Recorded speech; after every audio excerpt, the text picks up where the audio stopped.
Halo semuanya, jadi di video kali ini aku tuh mau bikin review novel lagi. Dan kali ini tuh aku mau bikin review novel The Fifth Wave yang ditulis oleh Rick Yancey.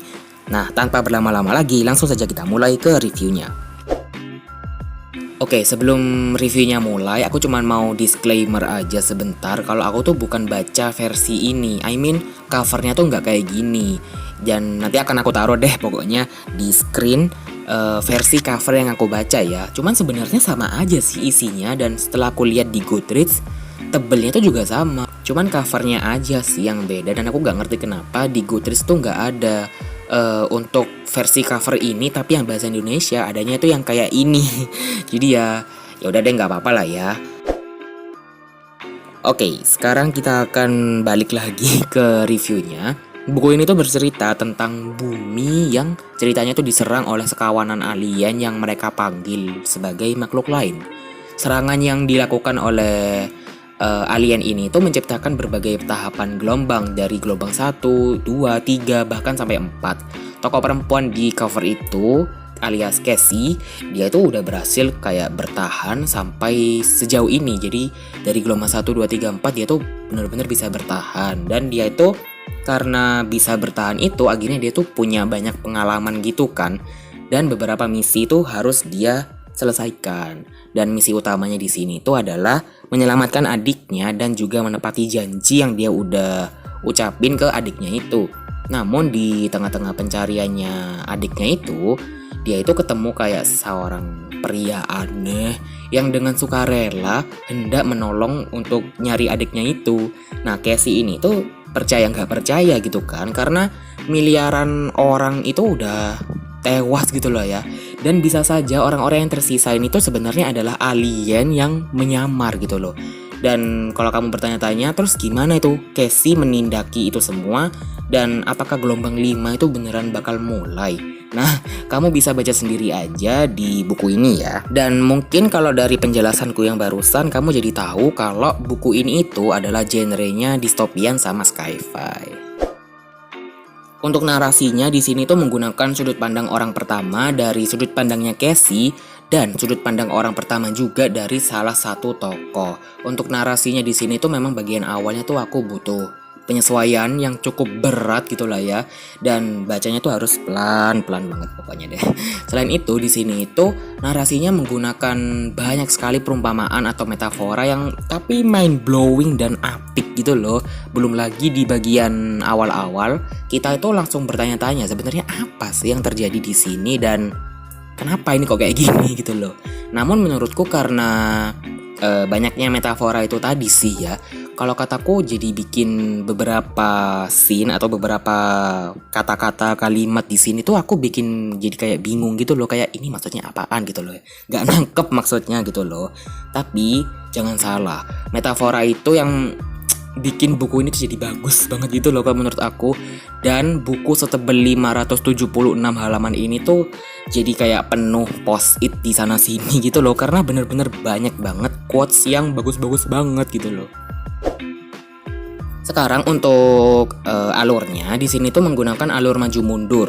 Nah, nanti di awal cerita tuh kita bakal langsung disuguhin gitu loh kayak kekacauan dunia ini dari sudut pandangnya si Casey itu. Nah, nanti di beberapa bab selanjutnya itu kita akan diperlihatkan kehidupan Casey ini sebelum terjadinya perang itu loh, dan mereka itu menyebut kayak alien yang ngerusakin bumi itu dengan kedatangan. Nah, jadi nanti dimulai dari kehidupannya di sekolahnya Casey yang dia tuh tergila-gila banget sama seorang cowok yang namanya Ben Parrish.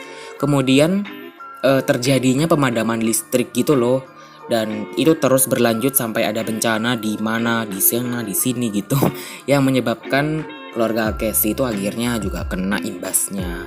Nah, nanti di sini tuh juga diceritain apa yang ngebuat Casey itu pisah sama adiknya gitu loh, dan bagaimana dia itu bertekad gitulah ya untuk mencari adiknya itu. So far alurnya tuh beneran enak untuk diikutin, dan surprisingly cepet juga sih karena tipenya kan maju mundur itu tadi. Nah, karena tipenya maju mundur ini itu bikin kayak ceritanya makin tegang gitu loh, dan bikin enak banget deh. Pokoknya kucup banget ya cerita di sini. Sekarang aku mau bahas tokoh-tokoh. Di sini tuh sangat beragam, jelas banget, dan peran mereka itu bener-bener main gitu loh. Ada yang putih, ada yang hitam, dan seolah-olah mereka ini tuh kayak memperebutkan bumi gitu loh, yang putih dan yang hitam ini, dan mereka saling menganggap benar.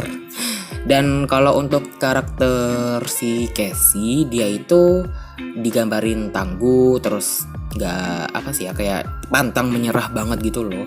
Dan dia terkadang memang bimbang sih dengan keputusan yang akan dia ambil. Cuma dia tuh selalu bulat gitu loh, kayak misalnya dia udah mutusin A, ya dia harus A terus sampai selama-lamanya gitu.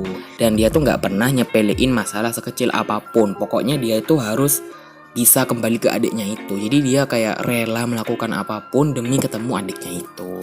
Nah, seperti yang udah aku bilang tadi, kan di sini ada sudut pandang dari salah seorang tokoh ya. Nah, menurutku sih itu juga bisa jadi tokoh utama ya. Kalau menurut aku, karena dia juga cukup main peran dan screen time-nya dia tuh banyak juga di sini. Cuman aku nggak bisa kasih tahu itu siapa karena takutnya itu bisa mengurangi unsur kenikmatan kalian kalau pas membaca buku ini. Intinya aku sih suka banget ya kalau di sudut pandang tokoh ini, karena bener-bener suasananya tuh bener-bener kerasa banget, dan melalui sudut pandangnya dia itu aku jadi bisa tahu gitu loh, kayak dunia militer dan semacamnya ya, kayak gitu-gitu itu deh. Nah, sekarang aku mau membahas hal yang aku suka tentu saja dari suasananya dan dunianya yang diciptakan sama penulis. Bener-bener kayak kerasa nyata, kayak aku tuh ya bisa seolah-olah aku tuh ada di situ juga gitu loh. Dan aku jadi ngebayangin gimana kalau itu beneran terjadi. Ya semoga gak terjadi, tapi ya bener-bener kayak lihainya penulis tuh loh, ngebuat suasana, ngebuat deskripsi yang bener-bener jelas banget itu loh, kayak wow banget sih, gila. Deskripsinya tuh bener-bener kayak detail banget gitu loh, dari tempatnya, terus ekspresi mungkin sama suasananya gitu, bener-bener top deh. Dan tentu aja aku juga suka banget sama metafora-metafora itu yang bener-bener quotable, yang bikin buku ini banyak post-itnya. Jadi itu sih kalau menurut aku. Sudah ngebahas hal yang aku suka, pasti dong ada yang aku gak suka di buku ini.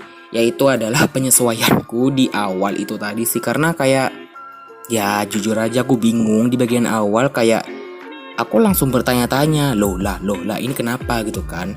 Terus kayak beberapa kejadian itu gak disebutin atau gak disinggung lagi gitu. Tapi aku berasumsi itu akan dijelasin di buku keduanya atau buku lanjutannya itu deh, karena ini kan buku seri ya, by the way, trilogi ya lebih tepatnya sih. Tapi ya itu, jadi aku kayak ya udah deh, nggak terlalu bermasalah atau nggak terlalu mempermasalahkan itu. Jadi ya itu aja sih kalau menurut aku yang agak mengganjal dikit di buku ini. Oke, sekarang adalah poin terakhir. Maaf banget aku ngos-ngosan kayaknya, tapi poin terakhir ini alias rating. Setelah melalui beberapa pertimbangan, udah ngejelasin panjang lebar juga ke kalian semua, aku mau ngasih rating sempurna alias rating 5 dari 5 bintang. Ya, ini tuh another book yang aku kasih bintang 5 di tahun 2021. Meskipun aku tuh tadi di awal bilang kalau agak susah dipahami, terus kayak agak gimana gitu kan.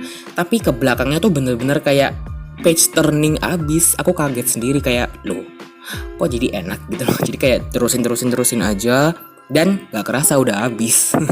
Dan percaya deh sama aku, 576 halaman itu meskipun kelihatannya banyak, tapi itu worth to read. Pokoknya worth it banget deh. Oke, itu tadi adalah reviewku di buku The Fifth Wave yang ditulis oleh Rick Yancey. Apakah kamu pernah baca buku ini? Kalau misalnya pernah, coba tulis di kolom komentar di bawah. Dan jujur aku bingung sih, apakah aku tuh akan lanjut ke buku keduanya dan buku ketiga, aku gak ngerti. Tapi ya doain aja. Dan kemarin itu sebelum tag video ini ya, aku tag itu tanggal 7 Agustus by the way. Dan kemarinnya itu aku tuh sempat ngeliat gitu kan, kayak teaser filmnya itu bagus abis sih, for your information aja. Sekalian curhat, dan aku jadi pengen nonton filmnya juga. Oke deh, kayaknya segini dulu untuk video kali ini. Makasih banyak banget buat yang udah nonton, and I'll see you on my next one. Bye bye.